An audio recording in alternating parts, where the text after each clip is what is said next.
Hello and welcome to the fourth in the Crowbar 2.1 demo series. My name is Rob Hirschfeld. I'm your host for this session. It's the Get Physical, Olivia Newton-John session, in which case we're actually going to use Crowbar to boot some physical nodes. I've been looking forward to this one. This is an exciting session, something that you can duplicate yourself if you have some machines. In this case, I have a series of super micro nodes that we're going to use starting from the standard place. So now that we've got the basic annealer running, systems up, we've converged even though it says we didn't converge, and then I'm basically in a position where I'm ready to start booting nodes. It's important to realize what I've done here. If I look at my bridge control, what you'll see is that I have attached ETH1 to my Docker 0 bridge. So I do that with sudo br. You'd have to make comparable steps in Windows or on a different operating system.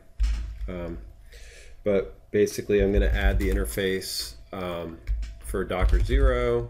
ETH1, this won't let me do it because it's already there. So what I need to do before I move further, I've got my bridge on my Ethernet port that lets me connect. In this case, I'm using a Docker container, but I could make the same steps with a virtual bridge. I have to bind it to a physical network. And then the next thing I need to do is I need to add in appropriate addresses into that bridge so I can talk to it. So I need to take my IP address and I need to add 192.168.124. These are the defaults. You'd have to change it depending on your setup. So 124 is my host network. I want to be able to hit that from my machine. So I need to go dev docker 0, attach it to that bridge. I'm already there. I also have to type my IP address correctly. So it already exists. And then the other thing I want to do is not just 121 or 124, but I also want to be on the 128 network. And the reason I want to be on 128 is it's the BMC network that Crowbar automatically sets up. So let me show you that. If I go into networks, what you'll see is I have this BMC network, and it's set up to be on 128. So what I've just done here is I've made sure that I can access both my host network and my BMC network from my host machine. Pretty common steps. If you're not running through everything through a bridge, if you're just doing completely physical deployments, obviously you wouldn't need to do that. So let's go. You can't see what I'm about to do because I'm going to turn some machines on, but I'm going to go stand up and boot. You'll hear some beeping and clicking in the background as my little data center picks up. I'll throw a picture onto the screen so you can see what it looks like. I built a portable data center, literally a suitcase with some nodes in it. So in this case, I'm going through the cycle of booting those up. Since I've already run this once, what my BMC is already set. One of the nice things that Crowbar will do is when it boots machines and discovers that they have IPMI capabilities, it automatically sets them, allocates an IP address, and makes them run. If the systems already exist with the correct IP addresses, then it just leaves them, as long as they're in the right subnet. If there's a conflict, then it's going to fix it. So, when you're bringing up a lot of machines, it's really helpful to have this. And as a consequence, let me go back to here. So this is the first address that Crowbar assigns. I will tell you, Crowbar hasn't yet had a chance to set these IP addresses. I'm relying on the ones that were there last time I went through this. So take you a little bit more to get those IP addresses set if you would just unbox the servers and they were completely fresh. But in this case, I have it set up. I have the 3 machines. I'll show you each one of the 3 machines. It's going to prompt me a whole bunch about Java runtimes and things like that. So here's the 3rd machine. and we can have the fun of actually watching them boot. So this demo is a little bit more exciting when I can go into remote control. Let's start with 21. So remote control, console redirection, and I'm going to launch.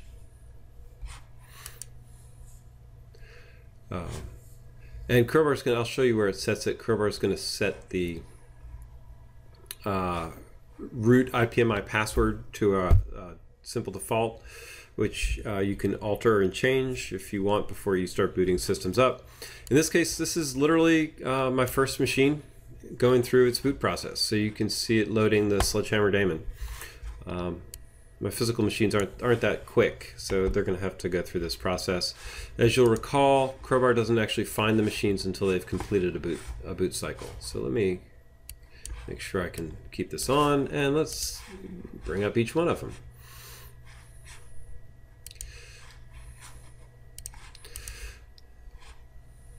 So I appreciate your patience as we go through this. I'm not going to make you watch the whole install. It takes a bit of time. Let's see, so that's my second machine. So I wanted to show you what this looks like. So far we've gone through all the settings. What you'll won't have been able to catch, because I didn't catch it in time, is that we came in, we discovered that there was an IPMI setting, and then we added this IPMI configure role. So this role doesn't even exist until the systems are all the way through. And then we shut machines down. And that's an important part of what this process does. So by design, we boot, discover, find machines, and then turn them off if they're physical gear. I'm going to throw in a VM because I think that that would help explain things. So I'll throw in my VM KVM slave. A lot faster process to bring up a VM over here. Okay, so this is going to go through our boot cycle and do all the things we're supposed to do. And you'll see that come up in the UI in just a minute.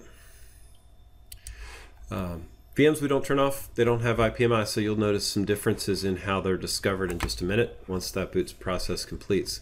So here, IPMI configure, you'll notice that we actually have some data in here for attributes, and this is a system-wide setting. I can override this on a per node basis, but in this case, this is telling me my username and password that's being set. I can change these for my system deployment before Crowbar is installed by changing the role configuration values, right? So all this is settable in Crowbar, but this is what's getting set. I can show you how that would look over here. So root is what we set it to, and then Crowbar, I just pasted it, so I'm going to paste it again, and now I'm logging in. Once that step is completed, it's done and it's gone through. If you change it and rerun the step, it will change and update. All right, so you'll notice power's off on all these hosts. Let's see, system over here, and I won't need to turn them back on. It's just part of the way the system's going. I'm waiting for the other Crowbar node to show up. Okay, so a lot going on in the system. We've got a couple of nodes, physical nodes that are booted off, waiting to move on. I've got a VM that's coming into the system, so let's see where that is. I will come back to you in a minute when that is set up and in the process, so we can take the next step. We've got the VM set up and running. In this case, you'll note VMs don't have, this is significant, don't have the IPMI capabilities. We discover whether or not IPMI is there, but since it's not, we don't add it. It still has RAID and BIOS options, but it doesn't have any of the IPMI pieces because there's no interface for that. And then because of that, we don't shut the servers down. The server shutdown feature is an IPMI feature because it's done out of band. It doesn't really change how we manage it. In this case, it kept 23 because it was 23. Once again, if you already have nodes, BMC is set for them. You probably know where they are in the racks, and you have a nice quick mapping for them. We're not going to mess that up.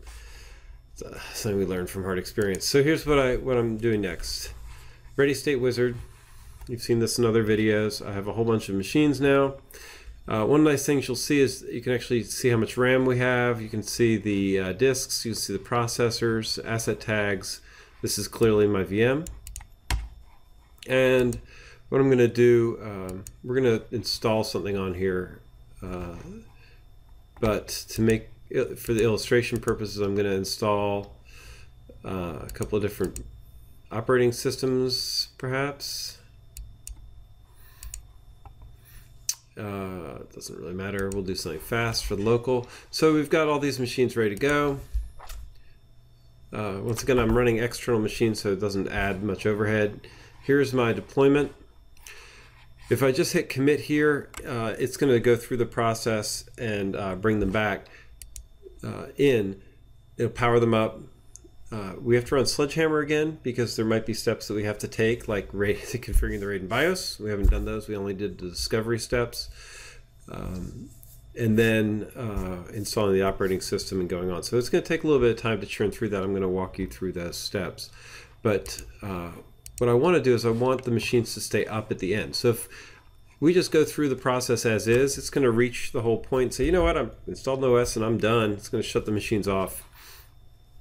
In this case, I actually want them to stay up. So I'm going to go ahead. I'm not going to try and run OpenStack on these machines. They're not powerful enough for that. But I am going to, from a demonstration perspective, just go ahead and tell OpenStack to do the run and install. I'm going to commit. And so once I do that, what you'll notice here is that we're going to start going through the power cycle for the machines. My VM is just going to reboot, go through the steps, and then these guys will go and do the reboots. So it'll take a little bit of time while Crowbar figures out what it's going to do next. Most of the action is going to end up being back in the system deployment. Okay, and now you can see we're going through these reboots. All right, so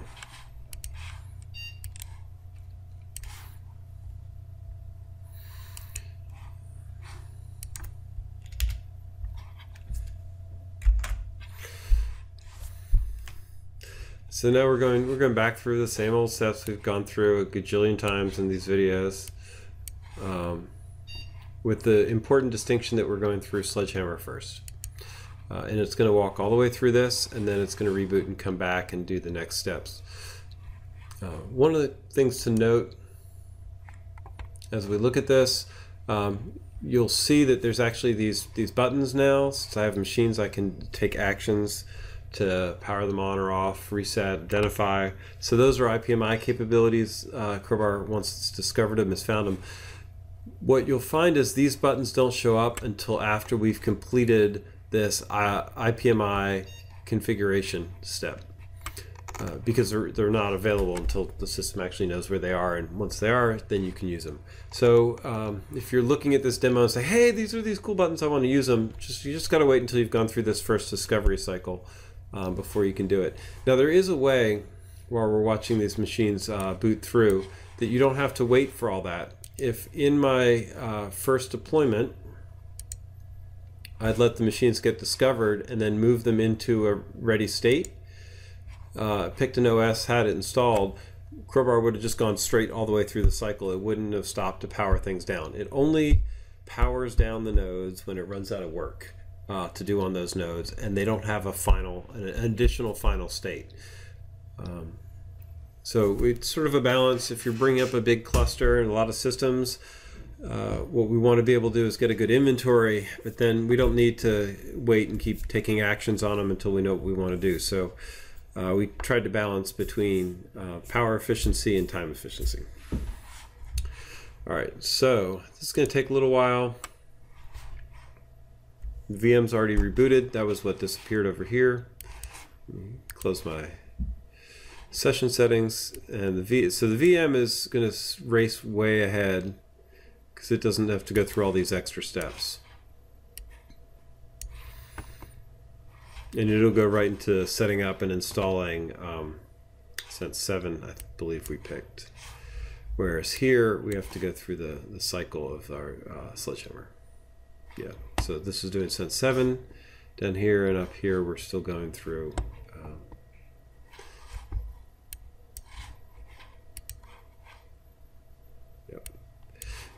doing our sledgehammer work. Once again, the reason we have to do that is because RAID and BIOS configurations weren't done in the first pass, and they actually need to get done before we can complete the settings, right? So in discovery, we don't know if you want what BIOS settings you want, or if you want a rated drive or JBODs, or however you want your system infrastructure set up. So we can't take those steps. We have to sweep back through that sideband step in Sledgehammer and then go back through. And you'll notice we're already moving forward on this.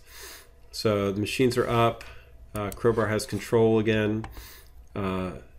Sledgehammer boots faster than the whole OS install, and it's going to chew through this process, getting things going. So in this case, you can see sort of a classic pattern for Crowbar. We're going through and doing a whole bunch of things in parallel. So we've been able to get the nodes configured to a certain state. Once again, we're still bottlenecked on pilot. One of the nodes is going to come through, and you'll see it's going to do exactly what the other ones do, is get through to a certain point and then stop the Crowbar base. If we want to look at where this stands with the annealer, you can see a significant amount of work still to be done to get the system all the way up and running. Let's see. Before I close the demo, I wanted to walk you through a little bit about what it would take to actually do RAID and BIOS configuration. So we booted hardware, we installed an OS, we've done all the things that you would expect provisioning infrastructure to do. Yay, that's great. But if you're watching this, you're probably curious about how to actually set RAID and BIOS configuration. I'll tell you that is not something we've exposed in the UI yet. I'll show you the bits and pieces and what you need to do, at least to look at it and then start playing with it. So first you have to turn off system roles, and you'll see why in a moment. If you understand what Crowbar is doing, is a lot of these in these views where we're working in our pilot deployments, we have to be in proposed mode, and then we can add new roles to the infrastructure. By turning off the system views, I have all the roles, not just the milestone roles. And so in this case, I need my RAID configure role. So on this list, it's not going to be here because I already chose it. So RAID configure, this would let me add a RAID configuration to one of these machines. So that would then tell the system when it hits this point to configure the RAID. And you'll see when I click down on it, RAID enabled is now true, and it can tell me what volumes I want. So this is saying I want to create an OS partition using JBOD with 1 disk with this size, and it should be bootable. If I was to use the CLI or the API, I could actually set a different wanted volume list, and I could set a RAID 1, RAID 2, RAID 5, RAID 6, RAID 10, whatever I wanted out of a certain number of disks, give it that information.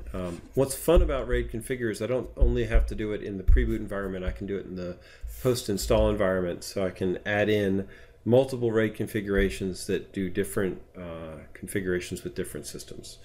That's the RAID pieces. For BIOS, it's very similar. In this case, we have the Dell R-Series BIOS configuration added. If you want to configure other systems, contact us. We can work with you to do that. You'll see these are specific because every infrastructure has different ones. Adding that capability here is going to then expose my BIOS configuration. And this is mapped to the UI to an extent. We have the default BIOS configuration. And then this is going to pull out of a templating infrastructure that was demoed a couple of months ago now, where you can set different values based on different templates and override template infrastructure. So you're able to say I want a virtualized or default or a... So setting it here is not really our target. At this point, those will be features that are exposed in the 2.2 version as we figure out how people actually want to do the configurations here. And we can guide you through doing the configuration using the CLI, where we actually build the infrastructure to set those things.